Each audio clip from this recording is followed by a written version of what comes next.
నన్ను చచ్చిన దాని కింద లెక్క పెట్టి ఇప్పుడు ఏమీ తెలియని వెర్రి మొహం వేసుకుని ఎలా నంగ నచ్చి నాటకాలు వేస్తుందో చూడండి.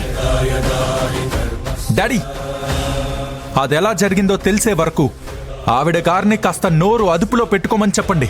లేకపోతే ఇక్కడ చూస్తూ ఊరుకునే వాళ్ళు ఎవరూ లేరు. కాదంబరి, నువ్వు ఒక్క నిమిషం ఆగు. ఏదో పొరపాటున జరిగినట్టుంది. ఏంటి పొరపాటు జరిగిందా? ఇలాంటి విషయాలు పొరపాటున ఎలా చేస్తారండి?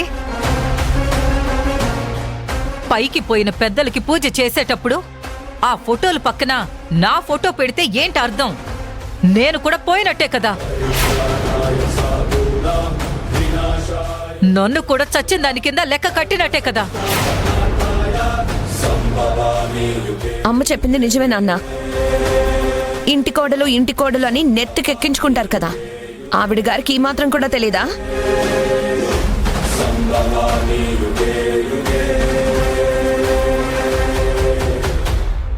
అమ్మ మీదున్న కోపాన్ని, అమ్మ మీదున్న అసహ్యాన్ని ఈ విధంగా చూపించిందేమో. నిమిష, నీలవేణి అందర్నీ ప్రేమగానే చూస్తుంది.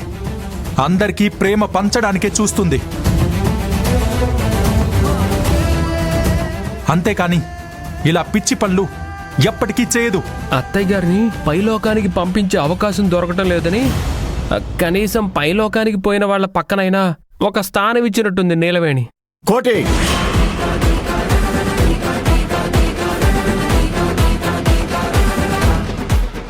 నోట మాట బయటకొచ్చేటప్పుడు కాస్త ఆలోచించిరా నువ్వు. లేకపోతే మాట్లాడడానికి ఆ నాలుక లేకుండా చేయాల్సి వస్తుంది. వాళ్ళు మాట్లాడిన దాంట్లో తప్పే ఉంది.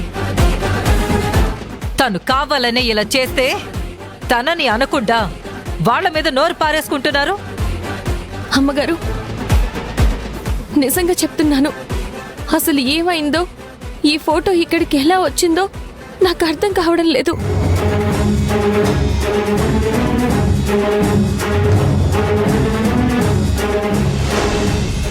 ఈ ఫోటో ఎక్కడ పెట్టాలి? నీలవేణమ్మగారి వాళ్ళ అమ్మ ఫోటో, ఇంట్లో పోయిన పెద్దవాళ్ళందరితో పాటు పూజలు అందుకోవాల్సిన ఫోటో. ఎక్కడైనా కాస్త పదిలంగా పెట్టాలి.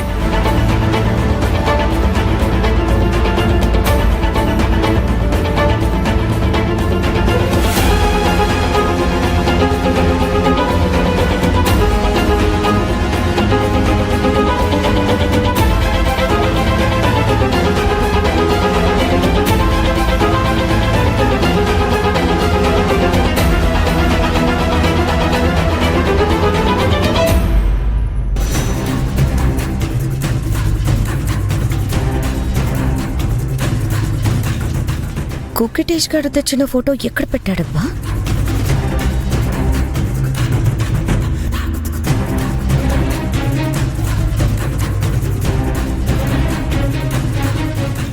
ఆ కుక్కటేష్ గారు తెచ్చిన నీలవేణి తల్లి ఫోటో ఇదేనేమో.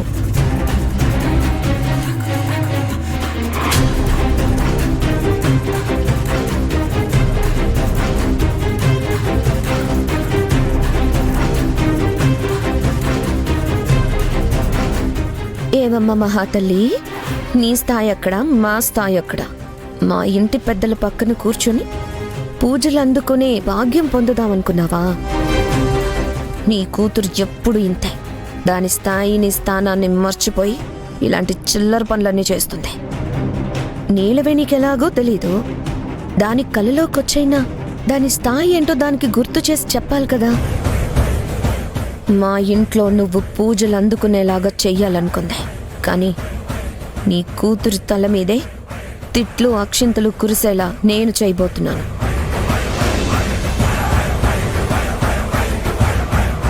ఇది ఈరోజు చచ్చిన వాళ్ళ స్థానంలో నా ఫోటో పెట్టింది అంటే రేపు నిజంగానే చితి పేర్చేస్తుంది. ఏదో ఒకనాడు ఖచ్చితంగా నా ప్రాణాలు తీసేస్తుంది. ఏదో పొరపాటున జరుగుంటుందని చెప్తున్నాను కదా కాదంబరి. ఎందుకు ఇంత చిన్న విషయాన్ని పెద్ద చేస్తున్నావు? ఇది చిన్న విషయమా? ఇది మీకు చిన్న విషయంలా కనిపిస్తుందా?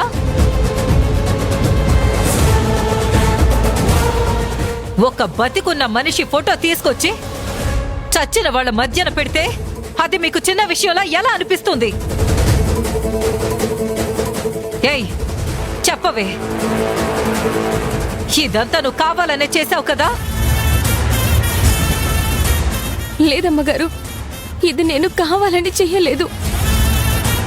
అసలు ఎందుకు జరిగిందో కూడా నాకు అర్థం కావడం లేదు. నాకు తెలిసే ఇదంతా నువ్వు కావాలనే చేసావు.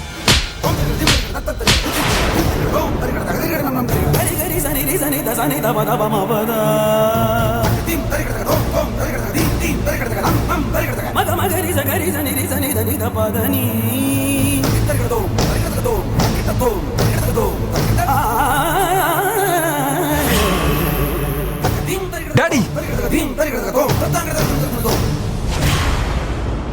మీ ఆవిడ్ని మీరు హద్దుల్లో పెడతారా లేదంటే నన్నే హద్దుల్లో పెట్టమంటారా? తారక్, నువ్వు కూడా ఏంట్రా? మీ అమ్మంటే ఆలోచించకుండా ఆవేశంలో రగిలిపోతుంది. నువ్వైనా అర్థం చేసుకోవాలి కదా. ఇలా అర్థం పార్థం లేని ఆవేశాలకు పోయి ఎదుటి మనిషి మీద అరుస్తూ ఉంటే ఎలా అర్థం చేసుకోమంటారు డాడీ? నీలవేణి ఇలాంటి పనులు కావాలని చేస్తుందా? ఏదో పొరపాటున ఫోటో అక్కడ పెట్టినంత మాత్రాన ఈవిడ ప్రాణాలు గాల్లో కలిసిపోయినట్టు కాదు కదా. కొంచెం కూడా ప్రాక్టికల్గా ఆలోచించకుండా ఇలా పిచ్చి పిచ్చిగా వాగుతూ ఉంటే మర్యాదగా ఉండదని ఆవిడికి చెప్పండి. అనరా? నన్నే అను, అంతేకాని తప్పు చేసిన నీ పెళ్ళాన్ని మాత్రం ఏమీ అనకు. ఇది చేసిన పనికి ఇంకొక అత్తయ్య ఎవరైనా అయ్యుంటే ముక్కలు ముక్కలుగా నరికి పడేసేది. నేను కాబట్టి మాటలతో ఊరుకుంటున్నాను. డాడీ, మీ ఆవిడ్ని మీరు కంట్రోల్లో పెడతారా లేదా? నా సహనాన్ని పరీక్షించొద్దని చెప్పండి. నా సహనం కానీ చేయజారితే నేనేం చేస్తానో నాకే తెలియదు. నీలవేణి గురించి మా అందరికీ తెలుసు. ఖచ్చితంగా నీలవేణి కావాలని ఈ పని చేసుండదు. నువ్వు కూడా అది అర్థం చేసుకుంటే మంచిది. ఎంతసేపు అర్థం చేసుకోమని నాకు చెప్తున్నారు కానీ ఇలాంటి పిచ్చి పని చేసినందుకు దీని పళ్ళు రాలగొట్టరెందుకు?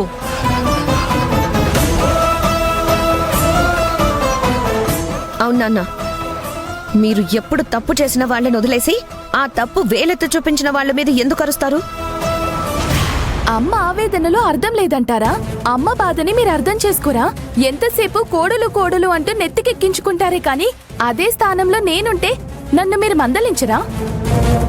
ఇక్కడ కొంతమందికి అలవాటే కదా. అయిన వాళ్ళనేమో ఆడిపోసుకుంటారు, కాని వాళ్ళకేమో కిరీటాలు పెడుతూ ఉంటారు. ఇక్కడ కాని వాళ్ళంటూ ఎవరూ లేరు.